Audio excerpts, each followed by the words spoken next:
हाँ, तो मैं बात कर रहा था इसकी, अपने केबल ब्रिज की। तो सपोज वो केबल ब्रिज है वो नेशनल हाईवेज में आता है। नेशनल हाईवेज में आता है तो उसका कंस्ट्रक्शन की जिम्मेदारी और मेंटेनेंस की जिम्मेदारी, अगर सपोज बीच में गड्ढे हो गए, कुछ भी हो गया, रोड खराब हो गया, तो उसकी जिम्मेदारी किसकी है? सेंट्रल गवर्नमेंट की। अब जैसे हमारा ये भी ब्रिज बना, नर्मदा मैया ब्रिज और से गोल्डन ब्रिज, वो हाईवेज में नहीं आता, तो उसको बनाने की जिम्मेदारी और उसके मेंटेनेंस की जिम्मेदारी किसकी हो जाएगी? स्टेट गवर्नमेंट की। और नेशनल हाईवेज की किसकी हो जाएगी? सेंट्रल गवर्नमेंट की। समझ में आया? ओके। हाँ, then they connect neighbouring countries like Myanmar, Pakistan, Nepal, Bhutan, China etcetera with India. तो जो नेशनल हाईवेज होते हैं वो नेबरिंग कंट्रीज को भी इंडिया के साथ कनेक्ट करते हैं। श्रीलंका को छोड़ के सब कुछ है, क्योंकि वहाँ तो भगवान ही बना सकते हैं राम सेतु। ओके, अदरवाइज बाकी सब जगह पे जहाँ पे हम लैंड से जुड़े हुए हैं वहाँ हमारे सारे नेबरिंग कंट्रीज के साथ हमारे नेशनल हाईवेज कनेक्टेड है। The golden quadrilateral highway system is a system to connect 4 metropolitan cities of Delhi, Mumbai, Chennai and Kolkata. Golden quadrilateral, quadrilateral मतलब क्या? जो हम क्वाड्रिलेटरल पढ़ते हैं वो, जिसकी 4 साइड होती है। तो दिल्ली, ऐसे ऊपर इंडिया का मैप विजुलाइज करो, दिल्ली, मुंबई, चेन्नई और कोलकाता, तो बन गया ना क्वाड्रिलेटरल। ऊपर दिल्ली, फिर मुंबई, फिर चेन्नई और वो साइड कोलकाता। ओके, तो ऐसे क्वाड्रिलेटरल बन गया। तो ये गोल्डन क्वाड्रिलेटरल है। तो गोल्डन क्वाड्रिलेटरल क्या है कि 4 मेट्रोपॉलिटन सिटीज है, मतलब मेट्रो सिटीज, बहुत ज्यादा डेवलप्ड सिटीज जिसे हम बोलेंगे, उसको कनेक्ट कर रहा है। हाईवेज जो है नेशनल हाईवेज, उसको क्या बोला जाता है? Golden quadrilateral highway. समझ में आया? तो ये वर्ड सुन के कि गोल्डन क्वाड्रिलेटरल हाईवे कौन सा है, तो तुम्हें ये लिखना है कि गोल्डन क्वाड्रिलेटरल हाईवेज मतलब वो नेशनल हाईवेज जो metropolitan cities like Delhi, Mumbai, Chennai and Kolkata को कनेक्ट करे वो। डन? ओके।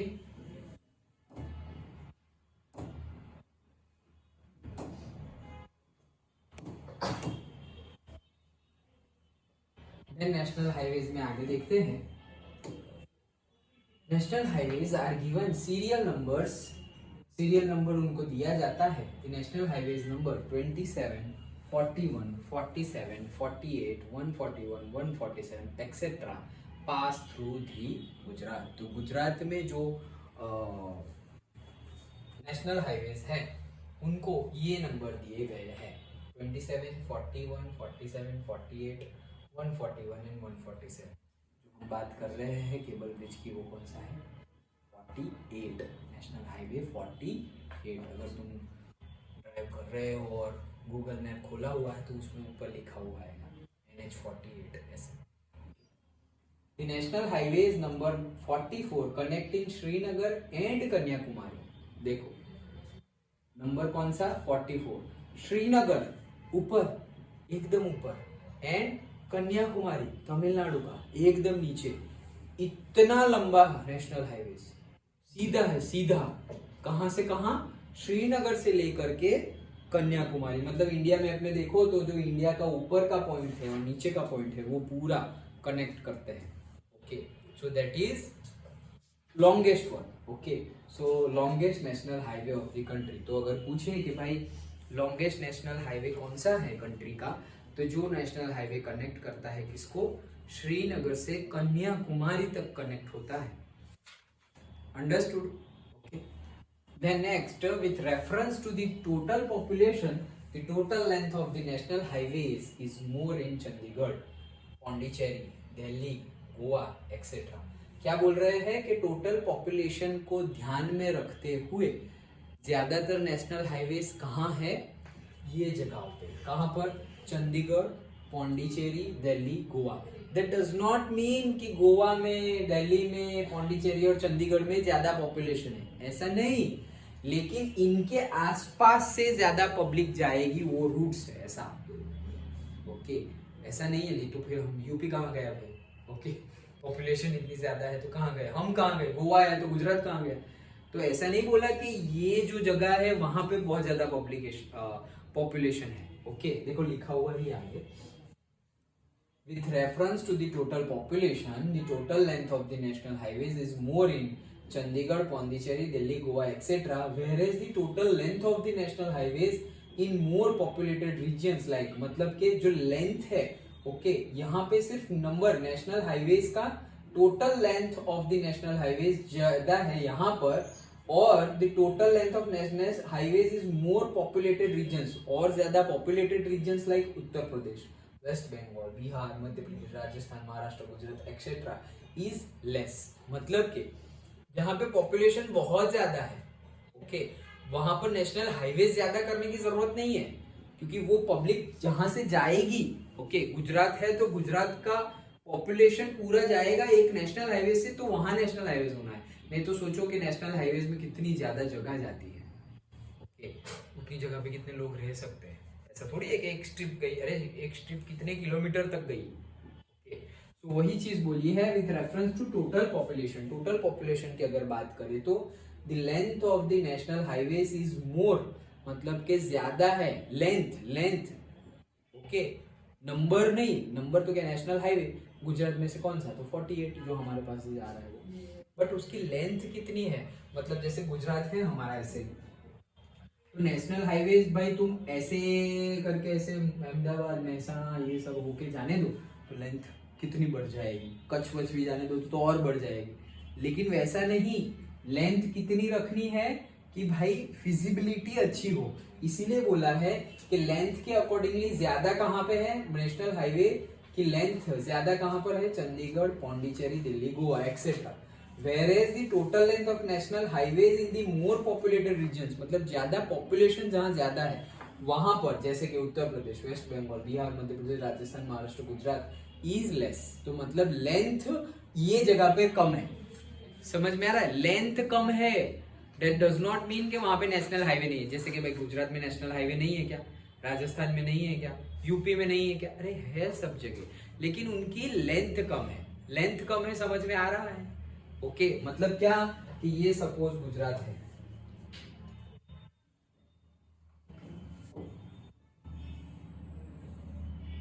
ऐसे गुजरात है, ओके, अब सपोज ये मुंबई है, तो मुंबई से ऐसे महाराष्ट्र, मुंबई से ऐसे नेशनल हाईवे आ रहा है और ऐसे करके ऐसे सीधा चला जा रहा है राजस्थान में।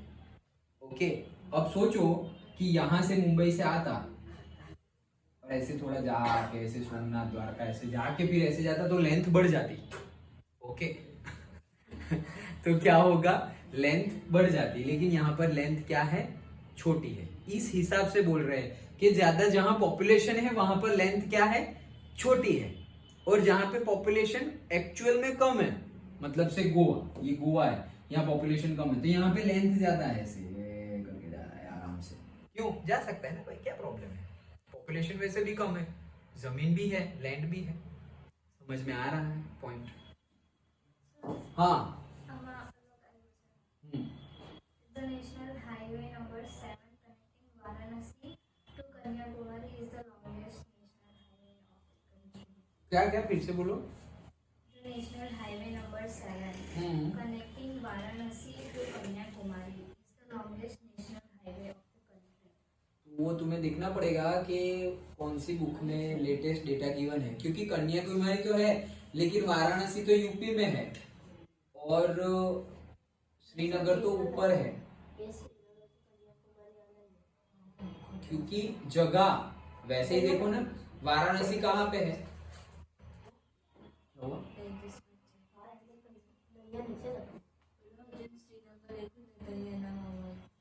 नहीं लेकिन श्रीनगर ही लिखना।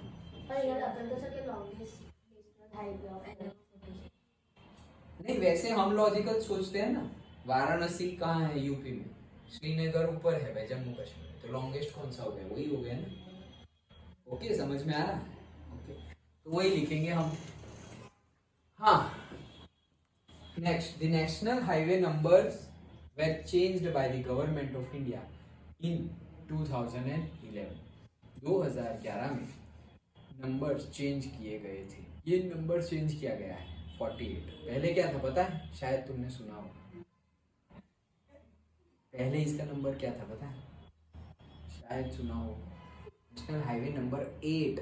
ये जो हमारा पास हो रहा है, जैसे जेएनएफसी वाला भी रोड है जो, तो उसको बोला जाता है पुराना national highway number 8, national highway number 8। अभी 48 है, लेकिन पहले ये नंबर चेंज हुए हैं, ऐसा बोल रहे हैं 2011 में।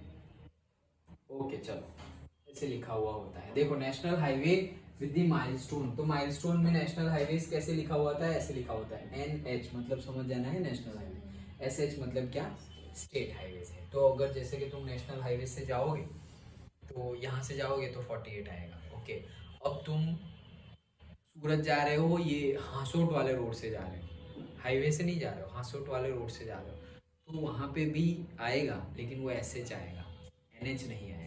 अगर जेएनएफसी वाले रोड से सीधा सीधा जा रहे हो, मतलब जेएनएफसी से ABC क्रॉस से ऐसे दहेज वाले रोड पे जा रहे हो, तो वहाँ क्या लिखा हुआ आएगा, SH लिखा हुआ आएगा, state highway, not a national highway. Understood, समझ में आया? ओके, देन ये ट्रैफिक वाला तो देखा हमने।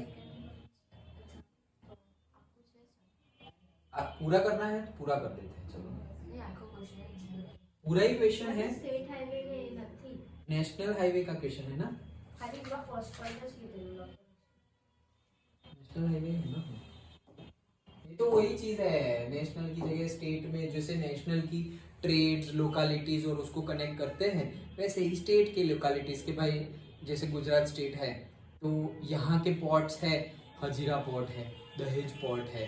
ओके, तो वो सब पोर्ट को कनेक्ट करे और बिजनेस पॉइंट को कनेक्ट करे कि भाई अहमदाबाद, सूरत, ओके, तो भाई बिजनेस ट्रेड सेंटर है लोकालिटी, उनको कनेक्ट करे, तो वो स्टेट हाईवेज हो जाए।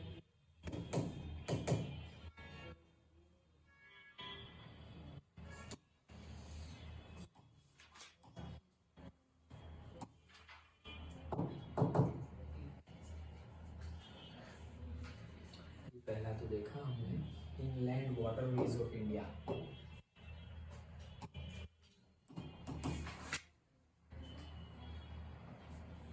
तुम्हें ये पहले बता रहा था, वो ये सारे वाटरवेज है, देखो Narmada river, Tapi river, Godavari, Kakinada canal, Mahanadi, Talcher, ये देखो पूरे biggest Ganga river, Sundarban delta and then यहाँ से अंदर। सो ये है, लेकिन यहाँ पर अब हम यूज नहीं कर रहे, पहले के मेजर थे। देखो जैसे हमने यहाँ पर अभी बनाया है, यहाँ नर्मदा रिवर, हम यहाँ पे अभी भरूच, ओके, अब यहाँ से हमने डाल दिया है यहाँ तक, मतलब ये दहेज से कहाँ पर, भावनगर, ये भावनगर है। ये जो बनाया है ना, वो जो हमारे रोरो फेरी चल रही है ना, तो वो इतने ओशन में जा रही है अंदर, समझ में आ रहा है? यहाँ ये जहाँ एंड होता है नर्मदा रिवर, वो है हमारा भाड़भूत, उससे आगे जाएंगे तो दहेज, और दहेज एक पोर्ट आ गया है, समंदर आ गया, अब ये समंदर में अंदर जा रहे हैं, और यहाँ आ गया भावनगर। ओके, तो ये पूरा अगर हमें ऐसे यहाँ से ऐसे घूम के ऐसे करके यहाँ भावनगर जाना हो, ओके, तो 7 to 8 आवर्स लग जाएंगे, और यहाँ से ऐसे जाओगे तो 1.5-2 आवर्स में पहुँच जाएंगे। तो वो है वाटरवेज, रोरो फेरी जिसे हम बोलते हैं।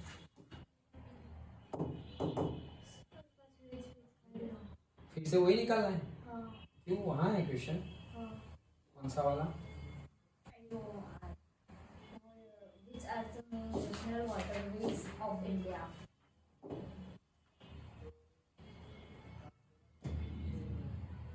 पूरा क्वेश्चन ही है, ये आया, which are the main national waterways India. Okay, तो पूरा क्वेश्चन ही है, ये तो मैप ही है ना, ये पेज पे तो मैप ही है।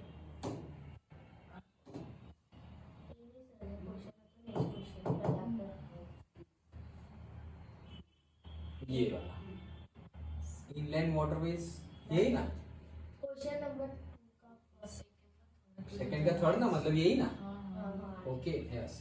सो यही हमें देखना है, inland waterways of India majorly. Okay, क्या है the major details of the inland water. देखो इनलैंड मतलब क्या, इंडिया के अंदर अंदर ही लैंड में और से रिवर निकली है एंड ऑल।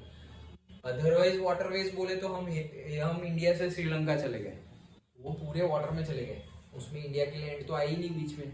ओके, या फिर हम जैसे इंडिया ढूंढने के लिए आए थे यूरोप से सब लोग, और से बिजनेस करने के लिए आए थे ब्रिटिशर्स। ओके, तो वो कौन से वे से आए थे? वो वाटरवेज से ही आए थे, रूट से नहीं आए थे, लैंड से नहीं आए थे, वाटरवेज से ही आए थे। ओके, लेकिन हम वो समंदर वाले वाटरवेज की बात नहीं कर रहे, हम इंडिया के अंदर जो रिवर थ्रू वाटरवेज है उसकी बात कर रहे हैं। The major details of the inland waterways of India are as follows. Such service is prevalent more in northeastern states of India, such as Assam, West Bengal and Bihar. तो जो नॉर्थ ईस्टर्न स्टेट है हमारे, आसाम, वेस्ट बंगाल, बिहार, वहाँ पे ये सर्विस ज़्यादा होती है। Inland waterways have also developed in south India. तो साउथ इंडिया में भी ये वाटरवेज डेवलप हुए हैं। River Ganga and Brahmaputra are most useful as waterways. भाई सबसे ज्यादा यूजफुल, इतनी सारी रिवर है तो ये दो ही क्यों? क्योंकि ये दो में 365 डेज पानी होता है, और ज्यादा क्वांटिटी में होता है। कि ऐसा नहीं कि तुम बोट लेके गए और फंस गए कि वो भाई पानी खत्म, लाइक दैट। ऐसे बहुत बार, ये जो अभी मैंने तुम्हें एग्जांपल दिया रोरो फेरी, पूरी की पूरी स्टीमर फंस गई थी। क्यों? क्योंकि ये जो हमारा ओशन है अरेबियन सी, वो पर्टिकुलर जगह पर वाटर लेवल कम था और हमारी स्टीमर चली गई, तो फंस जाएगी वो। ओके, जैसे टाइटैनिक की स्टोरी पता है ना, कि टकरा गई थी, नीचे आइसबर्ग था, उससे टकरा गई, तो यहाँ तो फंस गई थी, सिर्फ फंसी थी। ओके, सोचो अगर फंसी, अगर तुम्हारी गाड़ी, जैसे कि हमारी मॉनसून में कैसे कीचड़ में गाड़ी चली गई तो कैसे होता है, बहुत मुश्किल से हम आगे निकाल सकते हैं, तो वो फंस गई बोल सकते हैं। लेकिन परमानेंटली अगर फंस जाए तो निकलेंगे कैसे? छोड़ के भी नहीं आ सकते, भागेंगे कैसे, जाएंगे कैसे? तो बुलाना पड़ेगा किसी को। तो गंगा और ब्रह्मपुत्र ही मोस्ट यूजफुल है, क्योंकि वही पानी होता है। Maximum navigation in India is carried out in the Hooghly tributary of Ganga river. तो जो बहुत ज्यादा नेविगेशन, बहुत ज्यादा यूज होता है वो गंगा रिवर ही। लेकिन गंगा रिवर में भी कहाँ, जो हुगली की ट्रिब्यूटरीज है, हुगली एक अलग से रिवर है वेस्ट बंगाल में, लेकिन उसकी जो ट्रिब्यूटरीज है जो गंगा में मिलती है, ओके, वहां पे बहुत ज्यादा नेविगेशन मतलब यूज होता है। The next, national waterways of India. तो national waterways of India, the rivers of the West Bengal, Bihar, Assam and Tamil Nadu states are more used as waterways। ये तो पहले का ही फिर से लिखा हुआ है, पहले भी वही था क्या, आसाम, बिहार। ओके, वो ऊपर वाले जो रीजन थे, आसाम, वेस्ट बंगाल, बिहार, और भी बोला था साउथ इंडिया, तो यहाँ भी वही बोला है, आसाम, बिहार, वेस्ट बंगाल, और साउथ इंडिया का क्या आ गया, तमिलनाडु। ओके, तो वही चीज फिर से बोली है। Smaller and larger steam boats ply in these waterways. Okay, ply in the sense वहां चलती है, तो स्मॉलर भी और लार्जर भी स्टीम बोट्स यहाँ पर चलती है। In order to maintain the inland waterways, the government has awarded the status of national waterways to the following waterways। तो ये याद रखना, एक एक मार्क में भी पूछा जा सकता है, मैप में भी तो है ही। क्या वाटरवे नंबर 1 गंगा रिवर का। ओके, तो कहाँ से कहाँ तक, हल्दिया से लेकर के इलाहाबाद तक। ओके, इलाहाबाद का दूसरा नाम क्या है, दूसरा नाम भी है इलाहाबाद, वो हम बोलते हैं ना, कुछ प्रयाग है, प्रयाग जैसे हम बोलते हैं ना, देव प्रयाग, रुद्र प्रयाग, वैसे एक प्रयाग है, वही इलाहाबाद है। वॉट एवर, हमारा टेक्निकल वो वर्ड कोई भी हो, लेकिन मतलब जब आएगा तब मैं वापस बताऊंगा, लेकिन क्या है, इलाहाबाद। ओके, जहाँ पे हमारा 18 साल वाला मेला, कुंभ मेला भी लगता है। Okay, like that. So Haldia, Allahabad वाला Ganga river. Then next number 2 Brahmaputra river, Dhubri and Sadiya. तो जगह के नाम है ये सारे, धुबरी एंड सदिया, तुम मैप में देख सकते हो, ईस्ट में है। ओके, धुबरी एकदम ईस्ट में। National waterways number 3 west coast canal, तो Kollam and Kottapuram, south India. Okay, south India में केरला वाला देखो, तो केरला वाले में है Kollam and Kottapuram. Next number 4 Godavari Krishna canal, तो तुम देख सकते हो कर्नाटका वाला रीजन। ओके, तो गोदावरी कृष्णा कैनाल, काकीनाडा पौंडीचेरी, ओके, बहुत बड़ा है वो भी। And last number 5 Brahmani river. Okay, so Goenkhali Talcher Brahmani river. वो जो मैप हमने देखा उसमें हम फिर से देख सकते हैं, लेकिन फिर से देख लो एक बार। गंगा रिवर देखो सबसे बड़ा 1620 kilometre. Okay, so Ganga river का Haldia Allahabad, Brahmaputra river Dhubri Sadiya, west coast canal Kollam and Kottapuram, then Godavari Krishna canal Kakinada Pondicherry, and Brahmani river and Goenkhali तलचेर।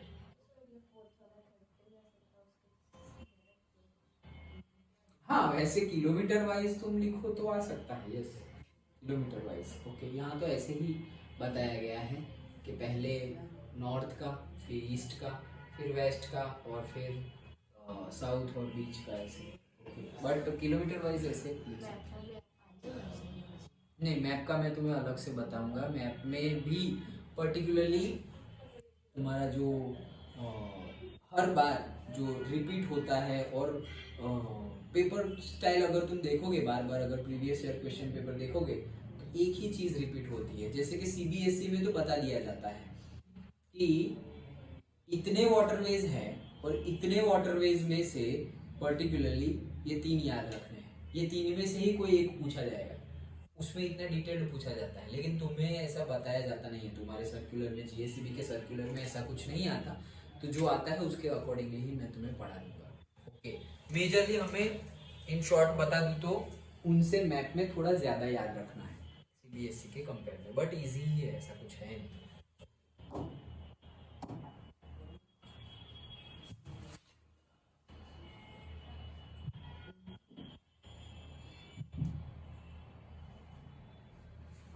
ये रहा, देखो, तो गंगा रिवर वाला national waterway 1 Uttar Pradesh, Bihar, Jharkhand, waste Bengal सबसे पास होके जाता है। यहाँ तो हम ले ही नहीं सकते। कौन सा? उत्तराखंड वाला। क्यों? पहाड़ियों में से आ रहा है। ओके, बोट आगे तो बोट भी ऐसे पलटी मार जाएगी, तो यहाँ से हम ले रहे हैं, यूपी से। ओके, उत्तराखंड वाला तो ले ही नहीं सकते। देन ये रहा डुबरी वाला। Okay, Sadiya, Dhubri to Sadiya east में। देन ये हमारा है गोदावरी कृष्णा कावेरी काकीनाडा कैनल वाला, एंड पौंडीचेरी, ये रहा नेशनल 4th।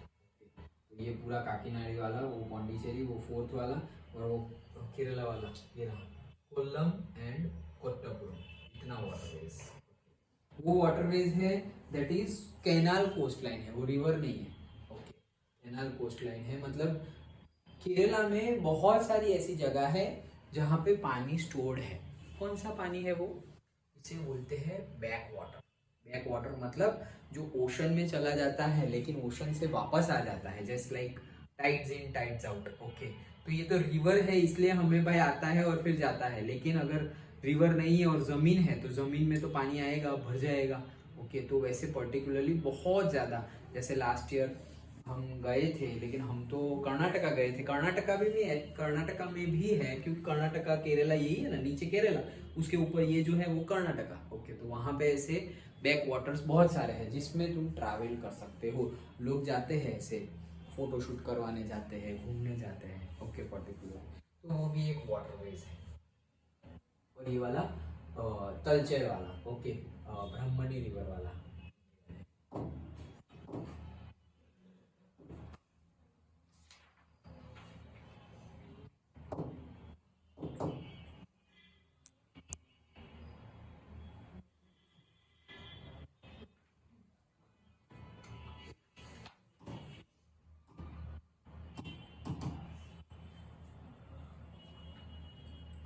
ये देखा हमने। What is internal trade? Internal देखो वर्ड से ही पता चल रहा है, इंटरनल, इंटरनेशनल नहीं, इंटरनल। ओके, तो इंटरनल मतलब अंदर अंदर, अंदर अंदर बिजनेस करें अगर हम, तो उसको इंटरनल ट्रेड बोलेंगे। ट्रेड मतलब business. So if the goods produced in ample quantity in one stage are exported to the another state, मतलब हम इंडिया के बाहर एक्सपोर्ट नहीं कर रहे हैं। सपोज महाराष्ट्र में मुंबई से कुछ सामान लेके आकर हम अहमदाबाद और सूरत में सेल कर रहे हैं। एम्पल क्वांटिटी मतलब in good amount of, enough amount of quantity. Okay, ऐसा नहीं कि थोड़ी बहुत चीज़ें, थोड़ी बहुत लाओगे तो प्रॉफिट क्या होगा, यहाँ से वहाँ जाना, ट्रांसपोर्टेशन एंड ऑल महंगा पड़ जाएगा। ओके, तो अच्छी खासी क्वांटिटी में अगर हम एक स्टेट से दूसरे स्टेट में एक्सपोर्ट कर दे, अगेन जरूरी नहीं है बिजनेस करो मतलब तुम खुद मुंबई जाओ, परचेस करो, ले आओ, फिर ट्रेन में सब भरो, फिर लेकर आओ, यहाँ आके सेल करो। नॉट नेसेसरी ऐसा करना जरूरी है। तुम डायरेक्ट कांटेक्ट भी कर सकते हो। अच्छा, भरूच में कौन कौन ऐसा कर रहा है, अच्छा भाई तुझे मुंबई आने की जरूरत नहीं है, मैं ट्रेन में और पोस्ट से पर्टिकुलरली ये भेज रहा हूँ, तू ले लेना, लाइक दैट। जैसे हम अभी ऑनलाइन शॉपिंग कैसे करते हैं, तो वो कहाँ से भी आ जाता है। मतलब तुमने परचेज किया हो हैदराबाद से, वो यहाँ गुजरात में आ जाता है, दिल्ली का यहाँ आ जाता है, मुंबई का आ जाता है।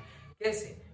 बाय रेलवे और रोड ट्रांसपोर्ट। ओके, तो वैसे ही इंटरनल ट्रेड जिसे बोलेंगे, and the good produce in other state is imported to our state, it is also called internal trade. मतलब कि हमारे स्टेट में जो प्रोड्यूस किया हो उसको दूसरे स्टेट में अगर हम एक्सपोर्ट करें उसको भी इंटरनल ट्रेड बोलेंगे, और दूसरे स्टेट में कुछ प्रोड्यूस किया हो और हमारे स्टेट में हम उसको इंपोर्ट करें तो भी हम उसे क्या बोलेंगे, इंटरनल ट्रेड। देन एग्जांपल भी गिवन है, more wheat is produced in Punjab, Punjab में ज्यादा व्हीट प्रोड्यूस होता है, सो इट, अभी जैसे कि हम कॉटन ग्रो करें, शुगर केन ग्रो करें, तो हम पंजाब को कॉटन शुगर केन दे देंगे, लोग हमें क्या दे देंगे, व्हीट दे देंगे, तो इंटरनल ट्रेड हो गया। So it transports it to other states, but Punjab does not produce salt, भाई वो सॉल्ट प्रोड्यूस नहीं करता, so it import salt from the salt producing states like Gujarat. Okay, simple है। Thus, the internal trade flourishes between the states due to exchange of the commodities. तो इसीलिए internal trade फ्लरिशेस, फ्लरिशेस मतलब grow हो रहा है। किस वजह से ग्रो हो रहा है?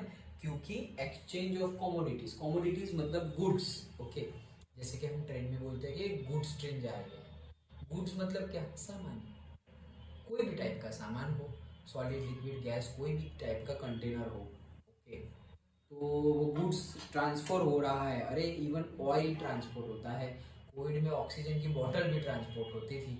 ओके, तो गैस है वो तो, लेकिन कंटेनर में भर के वो भी कोविड में क्या अभी भी ट्रांसपोर्ट होती है, हॉस्पिटल्स में ऑक्सीजन चाहिए तो वो ट्रांसपोर्ट होती है। पर्टिकुलर इंडस्ट्री में particular type of gases use होते हैं, तो उसको लिक्विफाई करना पड़ता है। मतलब सपोज गैसेज यहाँ पर ऑलरेडी हाइड्रोजन है, सपोज एटमोसफेयर में हाइड्रोजन है, नाइट्रोजन है, मुझे चाहिए तो कैसे लाऊं, तो उसके लिए इंस्ट्रूमेंट बनाते हैं जो लिक्विफाई करता है। मतलब ये गैसियस फॉर्म में है अभी एटमोसफेयर में, उसको ठंडा करेगा, ठंडा करेगा, ठंडा करेगा और लिक्विफिकेशन करेगा, मतलब लिक्विड स्टेट में आ जाएगा। लिक्विड स्टेट में आ गया, पानी की बोतल मतलब कोई भी बोतल में भर दिया, बंद कर दिया, ले गए, अब वहां जाके उसको हीट करेंगे तो वापस वो लिक्विड से कौन से स्टेट में आ जाएगा, गैसेस। समझ में आया? तो ये ट्रांसपोर्ट ईजी हो गया। क्यों? कहीं पे गैस ले जाने से अच्छा है लिक्विड ले जाओ, इजी है। और लिक्विड को भी ले जाने से अच्छा क्या है, सॉलिड ले जाओ। ओके, इसीलिए स्पेस में हम जो फ्यूल लेके जाते हैं, ओके, तो सोचो कि अगर हम ऐसे गैस भर के जाए स्पेस में ऊपर, तो कितना हैवी हो जाएगा सब कुछ, और लिक्विड भी हैवी जो हो जाएगा। हम सॉलिड लेके जाते हैं, इतना सपोज ऐसे पॉकेट में आ जाए उतना फ्यूल, इतने फ्यूल में हो जाएगा। अरे इतने फ्यूल में से इतना लिक्विड और इतना गैस निकलेगा कि बहुत टाइम तक चलेगा, लाइक दैट। तो वो फेज, वो हम साइंस का यूज कर रहे हैं। तो सॉलिड, लिक्विड एंड गैस। तो ये तो गुड्स की बात थी, बट छोटा सा क्वेश्चन 2 मार्क में पूछा जा सकता है, इंटरनल ट्रेड क्या है।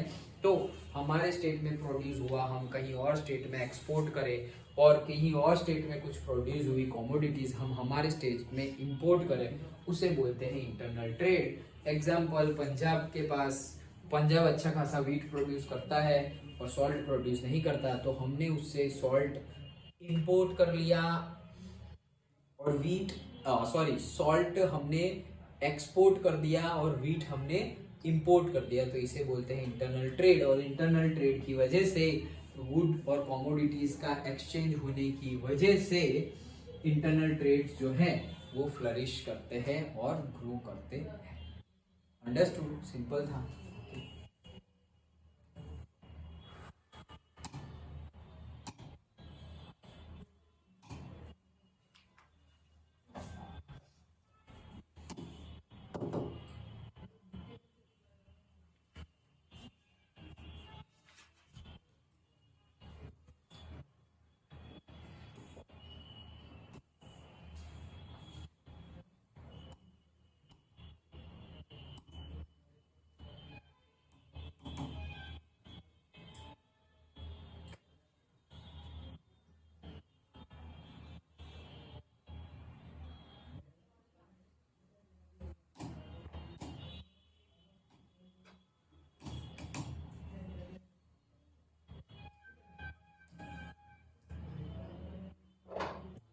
छोटा सा question, where are the ropeways are located in Gujarat? भाई गुजरात में रोपवेज कहाँ है? तो पता ही होगा, एक तो पता ही होगा, पावागढ़। ओके, सो पावागढ़ में है, सापुतारा में है और अंबाजी में है। अंबाजी भी पता ही होगा, ऊपर गब्बर पे गए होंगे तो। ओके, तो पावागढ़ में है, सापुतारा में है और अंबाजी में है क्या? रोपवेज। ओके, कि रोप की हेल्प से तुम ट्रांसपोर्टेशन करो, रोप की हेल्प से। ये रोपवेज, वाटरवेज, रेलवेज, रोडवेज, वैसे ही सापुतारा में तो ऐसे छोटी छोटी जगह पे है, मतलब जस्ट लाइक थोड़ा वैली टाइप स्ट्रक्चर हो तो इस साइड से उस साइड जाने के लिए ऐसे रोड। हाँ, एक पहाड़ी से दूसरी पहाड़ी, जब वैसे वो तो घूमने के लिए है। यहाँ पे हम पर्पस है, टेम्पल पे जाना है, टेम्पल पे से आना है, वैसे वहाँ पे हिल स्टेशन है तो घूमने के लिए नहीं। वो क्या बोलते हैं, रोपवेज, ये तो गाड़ी में बैठ के जाना है, लेकिन वो क्या करते हैं, जिपिंग। ओके, तो जिप लाइन बोलते हैं ना, जिप लाइन। तो जिप लाइन भी अलग, जिप लाइन तो बहुत सारी है, बट ये तो रोपवेज पूरा का पूरा वे है। तो अभी तो बहुत सारी जगह पे बन भी रहा है, जैसे कि गिरनार में बन गया है, ये हमारा पुराना है, गिरनार में भी है। ओके, अभी वर्किंग कंडीशन में है गिरनार रोपवेज, तो गिरनार रोपवेज वर्किंग कंडीशन में है। फिर चोटीला में बनना स्टार्ट हो गया है, इस साल तक, अभी मार्च तक कंप्लीट हो जाएगा। चोटीला में बनना स्टार्ट हो गया है, गिरनार तो ऑपरेटिंग कंडीशन में है, वर्क कर रहा है गिरनार पे रोपवेज। ऐसे बहुत सारे अभी लेटेस्ट आ गए हैं, लेकिन हम जो बुक में गिवन है उसके हिसाब से लिखेंगे। Then how was the communication carried out in earlier times? Communication मतलब ये जो हम फोन पे बातचीत करते हैं, वीडियो कॉल करते हैं, वो सब बातें, उसको क्या बोलेंगे? कम्युनिकेट, और से कम्युनिकेशन। तो पहले कैसे होता था वो बता रहे हैं। So earlier communication was carried out by beating the drum dhol, by creating smoke to dogs and other birds. तो मतलब क्या करते हैं, पहले तो जैसे गांव में बात करें तो पहले के टाइम की बात है ना, तो गांव में क्या ढोल लेके जाते हैं, ढन ढन ढन ढन, सुनो सुनो सुनो। ओके, राजा जी ने कल मीटिंग बुलाई है या कल उत्सव रखा हुआ है, वैसे। ओके, और क्या करते हैं कि भाई डॉग्स और अदर बर्ड्स है, उनको पर्टिकुलरली जो एनिमल को पहचानते हो, उनकी आवाज, पर्टिकुलर उनकी आवाज से लोगों को, मतलब अरे यार ये बहुत ज्यादा बर्ड की आवाज सुनाई दे रही है, मतलब कोई पर्टिकुलरली कोई नोटिफिकेशन आ रही है, लाइक दैट। जैसे हमारे मोबाइल में नोटिफिकेशन आते हैं, टिंग टिंग मैसेज आया, तो ये कम्युनिकेशन है, वैसे ही। और भाई क्रिएटिंग स्मोक, भाई स्मोक भी नोटिफिकेशन के लिए यूज होता है। स्मोक मतलब क्या, जैसे शायद तुमने अभी भी आता है, वो नहीं आता है ऐसे फायर क्रैकर्स टाइप, कि हमने जला दिया तो particular type of green smoke, pink और अलग अलग कलर की स्मोक निकलती है। ओके, बर्थडे पार्टीज में, मैरिजेस में भी लोग लाते हैं, तो वो स्मोक निकलती है। फिर वॉर में कम्युनिकेशन के लिए फटाके जलाए जाते थे। ओके, फटाके मतलब ऐसे यहाँ से एक रॉकेट छोड़ दिया तो मतलब हम समझ जाएंगे ओ जीत गए, लाइक दैट। या फिर सिग्नल के बैकअप प्लान, जल्दी आ जाओ, ओके तुम्हारी जरूरत है पर्टिकुलर। उससे भी पहले, मतलब ये तो इतना ही लिखना है तुम्हें, बट वैसे कैसे, जैसे कि बर्ड है तो बर्ड के ऊपर हम क्लोथ बांध देते थे। ओके, कि व्हाइट क्लोथ बांध दिया मतलब शांति, ओके कि भाई वॉर खत्म, लाइक दैट। तो बर्ड से हमने क्लोथ दे दिया, सिग्नल दे दिया, अलग अलग red colour, green colour, white colour, वैसे हम अलग अलग कलर यूज करके कम्युनिकेशन करते थे। Next, which are the effective gadgets in individual communication? के इंडिविजुअल कम्युनिकेशन के इफेक्टिव गैजेट्स कौन से हैं? तो भाई internet and smartphones are the effective personal gadgets of the communication. Smartphones कितने ज्यादा इफेक्टिव हो गए आज की डेट में। Next, what is included in the mass communication? Mass communication में क्या आता है? मास कम्युनिकेशन मतलब एक जगह बताए और बहुत सारे लोगों को पता चल जाए, जैसे कि आज का सोशल मीडिया, आज का यूट्यूब, इंस्टाग्राम, फेसबुक, ये सब मास कम्युनिकेशन है। लेकिन ये सब मत लिखना है यहाँ पर। ओके, ये है हम जो बात कर रहे हैं वो क्या, प्रिंट मीडिया। प्रिंट मीडिया मतलब पहले के टाइम से जो हम न्यूज़पेपर देखते थे, मैगजीन्स पढ़ते थे, तो वो सब प्रिंट मीडिया में आता है। ओके, मतलब जैसे मैंने कोई बुक पढ़ी, गांधी जी की बुक पढ़ी, बहुत अच्छी लगी, अब मैं गांधी जी के विचारों को, आइडियोलॉजी को तुम सब लोगों में भी फैलाना चाहता हूँ, स्प्रेड करना चाहता हूँ, तो मैं ऐसे पैम्पलेट लिखूंगा, असाइनमेंट बनाऊंगा और सबको ऐसे बांट दूंगा कि पढ़ो। तो उससे क्या होगा, अवेयरनेस आएगी। अवेयरनेस आएगी तो फिर एक मूवमेंट स्टार्ट होगी, लाइक दैट। तो वही है print media, it includes newspaper, mails and pamphlets. Okay, pamphlets का स्पेलिंग याद रखना। And electronic media, it includes Akashvani and Doordarshan. जैसे मैंने बताया पहले के टाइम की बात है। ओके, आकाशवाणी मतलब रेडियो पे जो आता था वो, और दूरदर्शन हमारी जो नेशनल टेलीविजन चैनल है। ओके, जैसे कि अभी राम मंदिर प्राण प्रतिष्ठा भी दूरदर्शन पे लाइव दिखाई गई थी। ओके, सो वो नेशनल टेलीविजन चैनल है हमारी वो। ओके, तो वो क्या है, इलेक्ट्रॉनिक मीडिया। हाँ, जैसे मैंने पहले बताया फेसबुक, इंस्टाग्राम, यूट्यूब, वो भी, इसको भी अगर रखना हो तो क्या रख सकते हैं, इलेक्ट्रॉनिक मीडिया में रख सकते हैं। डन। ओके,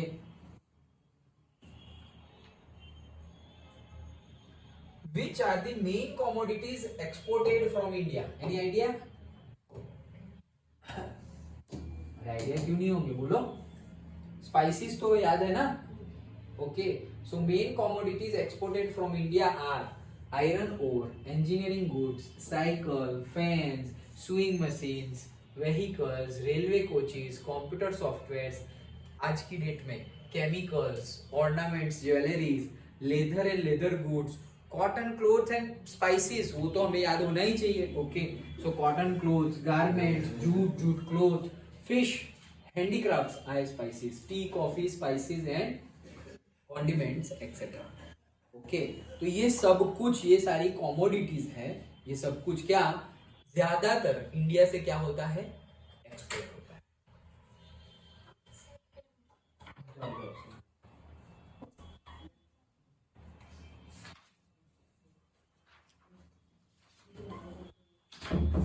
ओके, तो ये ज्यादातर एक्सपोर्ट होता है, समझ में आ गया। ओके, तो यही है, फिर तो ऑब्जेक्टिव है। ओके, वो तो आते ही होंगे तुम्हें, क्या है पढ़ो। Whose contribution is important in the economy and physical development of the country? किसकी, इसे पढ़ो। Whose contribution is important in the economy and physical development of the country? अच्छा, वहीं पे था। अच्छा, मैं तो सोच रहा था कि अलग से गिवन होगा। अच्छा अच्छा, हाँ ठीक है, तो ये तो तुम बोल दो, लाओ चलो मुझे बताओ इसका कंट्रीब्यूशन ज्यादा होगा।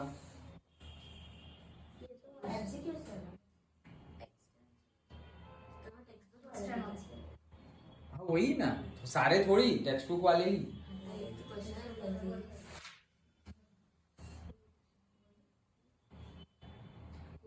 Who worked at the quarters during the ancient eras? क्या who work as a, हाँ लाओ, क्या है who work as the porters, porters मतलब पोर्ट पे जो काम करे वो, during the accent of Everest. तो कौन काम करते थे, भूतिया, याद रखना, कौन, भूतिया। Okay, which is the longest national highway in India, कौन सा सबसे बड़ा है, correct. Then who is responsible for the construction of national highways, कौन, सेंट्रल गवर्नमेंट, सिंपल है सारे। डन। ओके, तो दैट्स इट, इतना रखते हैं हम। नेक्स्ट क्लास में हम मोस्ट प्रोबेबली हिस्ट्री देखेंगे। ओके।